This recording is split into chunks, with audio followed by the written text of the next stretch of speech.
जय श्री राम साथियों। आज हम बात करने वाले हैं मिट्टी के द्वारा बीमारियों का इलाज। तो हम आगे बढ़ते हैं। यह देखा जाता है कि जब कोई जानवर बीमार होता है तो रोग की दशा में पृथ्वी की शक्ति का वह खास तौर पर उपयोग करता है। घायल हुए जानवर तालाब में या पोखर के कीचड़ में जा लेटते हैं और अपने आप को स्वस्थ बना लेते हैं। गीली मिट्टी के लाभकारी प्रयोग। महीन पिसी हुई मिट्टी को पानी के साथ घोलकर कीचड़ जैसा बना लें एवं उसको शरीर पर लेप कर सुखा लीजिए। कुछ देर बाद मिट्टी सूखने लगती है, फिर ठंडे या गुनगुने पानी से स्नान कर लेने से अनेक रोग दूर हो जाते हैं। मिट्टी चिकित्सा के अन्य प्रयोग। रोग होने पर आवश्यकता अनुसार निम्नलिखित प्रयोगों से उपचार किया जा सकता है। नंबर 1, मिट्टी की गर्म पट्टी।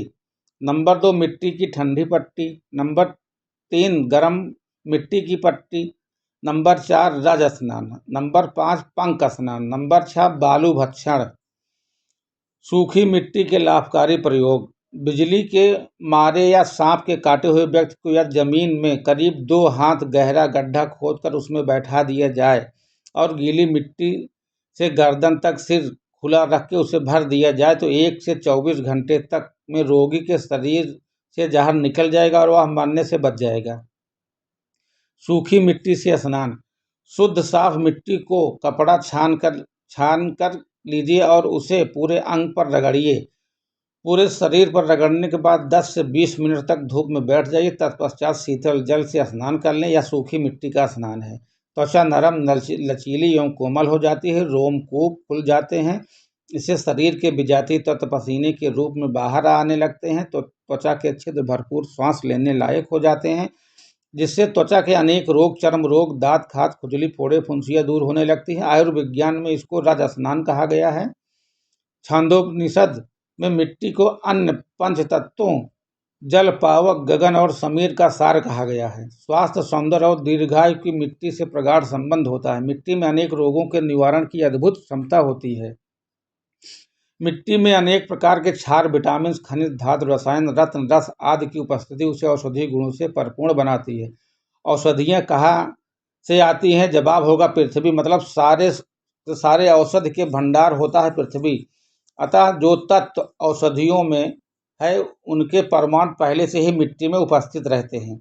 मिट्टी कई प्रकार की होती है तथा इसके गुण भी अलग अलग होते हैं। उपयोगिता के दृष्टिकोण से पहला स्थान काली मिट्टी का, उसके बाद पीली मिट्टी, सफ़ेद और उसके बाद लाल मिट्टी का स्थान है। मिट्टी के विभिन्न प्रकारों और उनकी उपयोगिता को ध्यान में रखकर मिट्टी का चयन करना चाहिए। इसके उपयोग के पहले कुछ बातें जरूर ध्यान में रखें। मिट्टी चाहे किसी भी रंग या प्रकार की हो, उसका प्रयोग करते समय यह सुनिश्चित कर लें कि वह साफ सुथरी हो, उसमें कंकड़, पत्थर, तिनके आदि ना हो।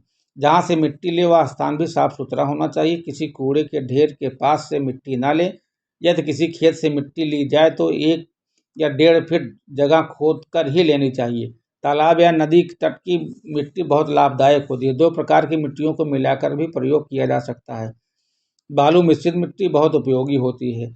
विभिन्न किस्म के मिट्टी का प्रयोग। काली मिट्टी, यह मिट्टी चिकनी और काली होती है। इसके लेप से ठंडक पहुँचती है, साथ ही यह विष के प्रभाव को दूर करती है। यह सूजन मिटाकर तकलीफ खत्म कर देती है। जलन होने, घाव होने, विषैले फोड़े तथा चर्म रोग जैसे खाज में काली मिट्टी का विशेष रूप से उपयोगी होती है। रक्त के गंदा होने पर उसमें विषैले पदार्थों के जमाव को भी यह मिट्टी कम करती है।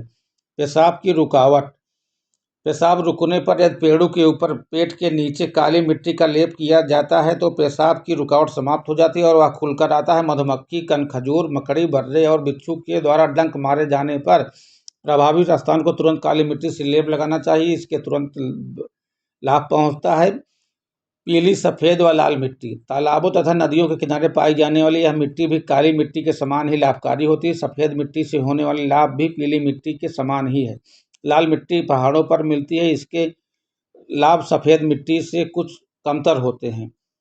सब्जी मिट्टी, इस मिट्टी के प्रयोग से शरीर की पूरी तरह से सफाई हो जाती है। यदि हड्डियां भंगुर और टूटी सी प्रतीत होती हो तो इस मिट्टी के लेप से बहुत लाभ होता है। जोड़ों के दर्द में इस मिट्टी का लेप से विशेष लाभ पहुंचता है। गेरू मिट्टी, लाल रंग की इस मिट्टी के प्रयोग मिट्टी खाने वाले बच्चों को मिट्टी के दुष्प्रभाव से बचाने के लिए किया जाता है। गेरू को घी में तलकर शहद मिलाकर देने से बच्चों के स्वास्थ्य में सुधार आता है, जिनका स्वास्थ्य मिट्टी खाने की आदत के कारण बिगड़ जाता है। गोपी चंदन सफ़ेद रंग की मिट्टी का लेप मस्तक पर लगाने से दिमाग की गर्मी दूर होती है, सिर चकराने तथा सिर दर्द जैसी समस्याओं का निवारण भी इससे होता है। मुंह में छाले होने की स्थिति में पहले इसका लेप लगाना चाहिए तथा आधे घंटे बाद सादे पानी से कुल्ले कर लेने चाहिए, छाले दूर हो जाएंगे। मुल्तानी मिट्टी गर्मियों में होने वाली घमौरियों के उपचार में मुल्तानी मिट्टी अचूक औषधि है। शरीर पर इसका पतला पतला लेप खून की गर्मी को कम करता है। उबटन की तरह मुल्तानी मिट्टी का प्रयोग सुख और शरीर में कांति बढ़ावा देता है। तेज बुखार में तापमान तुरंत नीचे लाने के लिए सारे शरीर पर इसका मोटा मोटा लेप करना चाहिए। सौंदर्य के लिए इसका विशेष प्रयोग होता है। बालू मिट्टी नदी या समुद्र के किनारे की बालू शरीर की जलन ताप तथा दाह को शांत करती है। सिर तथा मुंह को छोड़कर सारे शरीर पर बालू चढ़ाकर घंटे भर पड़ा रहना चाहिए। घबराहट, शारीरिक ताप, जलन और दाह को दूर करने का सबसे अच्छा उपाय है। आधी चिकनी मिट्टी आधे बालू मिलाकर बनाए गए लेप की पट्टी बहुत लाभदायक होती है। पहले से प्रयोग जमीन से मिट्टी खोद कर लेते समय पहले मिट्टी को कुछ दिनों के लिए वहीं खोदे गए स्थान पर छोड़ देना चाहिए, जिससे खुली हवा, तेज धूप, चांदनी सुप्रभाव मिट्टी ग्रहण कर सके, साथ ही वह सूख भी जाए। प्रयोग में मिट्टी को मोटे कपड़े से छानना है, जिससे कंकड़ पत्थर आदि निकल जाए। मिट्टी को हमेशा ताजे ठंडे जल से घोलना चाहिए और उसे कपड़े में लीप कर पट्टी का इस्तेमाल करना चाहिए। बची हुई मिट्टी को किसी मटके में संभाल कर रखना चाहिए। लेप तैयार करने के लिए आवश्यकता अनुसार मिट्टी को साफ जमीन पर रखना चाहिए, फिर भी किसी लकड़ी से हिलाते हुए थोड़ा थोड़ा पानी डालना चाहिए। पट्टी तैयार करने के लिए मिट्टी गूंथे हुए आटे की तुलना में कुछ मुलायम होनी चाहिए। प्रातः लेप बनाते समय जल की मात्रा मिट्टी की मात्रा की आधी होती है। पट्टी तैयार करने के लिए आवश्यकता अनुसार साफ कपड़ा, उस पर मिट्टी फैलानी चाहिए। मिट्टी की परत में मोटाई लगभग आधा इंच अवश्य होनी चाहिए। तैयार होने पर पट्टी को सावधानीपूर्वक उठाकर प्रभावित अंग पर लगाना चाहिए। सावधानियां पट्टी लगाते समय कुछ बातों को ध्यान में रखना जरूरी है, जैसे कि यदि पट्टी पेड़ू या पेट पर बांधनी हो तो रोगी खाली पेट होना बहुत जरूरी है। यदि रोगी भूखा न रह सकता हो तो पट्टी के प्रयोग के 3 घंटे पूर्व ही कुछ खा पी लेना चाहिए। पट्टी का प्रयोग पेड़ू या पेट के अलावा किसी और अंग पर करना हो तो रोगी खाली पेट होना लाभदायक है। मिट्टी की पट्टी प्रयोग में अवधि में आधा से 1 घंटा तक होनी चाहिए। प्रायः मिट्टी की पट्टी गर्मियों में गर्मी के प्रभाव को दूर करने में, तेज बुखार को तुरंत काबू करने में इस मिट्टी से तुरंत आराम मिलता है। घावों को बहने वाले खून और फोड़े फुंसियों की जलन शांत करने के लिए भी इस पट्टी का प्रयोग होता है।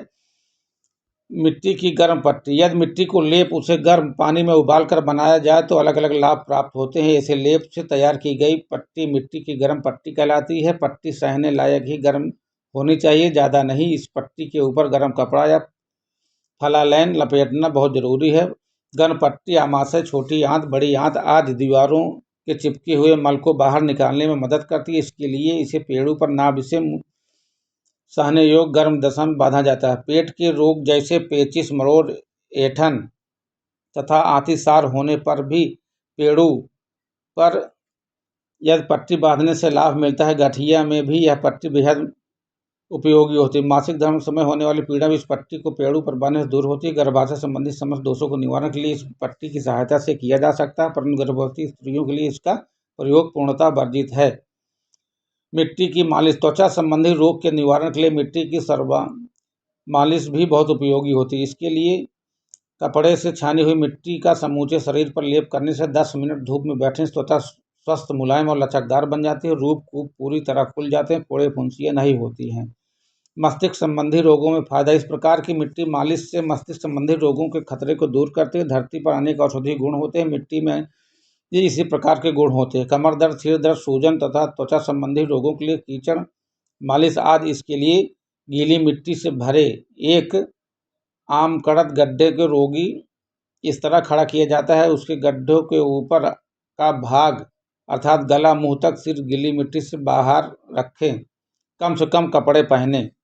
गीली मिट्टी में खड़े रहने के लिए रोगी का वस्त्र उतारना जरूरी, अन्यथा इसका लाभ नहीं मिल सकता। कीचड़ में खड़े रहने के लिए इसकी अवधि क्या होगी यह रोगी की शारीरिक दशा पर निर्भर करता है। यदि रोगी शारीरिक दुर्बल उसे केवल 5 से 10 मिनट, इसके लिए विपरीत बलवान शरीर वाले रोगी को 30 मिनट तक गीली मिट्टी में खड़ा रखा जा सकता है। जय श्री राम, सीताराम। वीडियो अच्छी लगी हो तो चैनल को सब्सक्राइब जरूर करें।